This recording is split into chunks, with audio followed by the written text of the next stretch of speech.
तो कोरोना टीकाकारी को लेकर मरकजी काबीना ने बड़ा फैसला लिया है कि 1 मार्च से ये दूसरे मरहले का वैक्सीनेशन शुरू हो जाएगा और 60 साल से ऊपर लोगों को टीका लगेगा।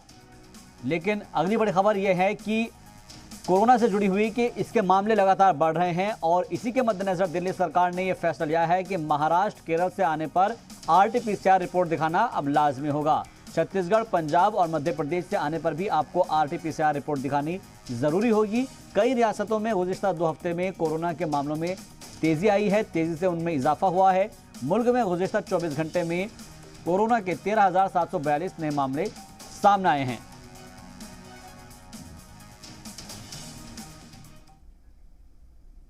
अमरावती में कोरोना के बढ़ते मामले को मद्देनज़र रखते हुए जो है वो अमरावती शहर में 7 दिन का जो है वो लॉकडाउन लगाया गया है और अभी इस लॉकडाउन की वजह से पूरे शहर में जो है वो 42 चेक पोस्ट जो है वो पुलिस की ओर से लगाए गए हैं और वहाँ पे पूरी अमरावती की आने जाने वाली बॉर्डर जो है वो सील की हुए हैं। और मैं अभी एक चेक पोस्ट पे खड़ा हुआ, अभी आप देखा जा सकता है कि यहाँ पे बहुत बड़े पैमाने में पुलिस जो है वो अमरावती में आने जाने वाले लोगों को चेकिंग कर रही है और वो बेवजह शहर के अंदर तो घुस नहीं रहे ना, इसकी पूरी जो है वो खबरदारी पुलिस की ओर से ली जा रही है।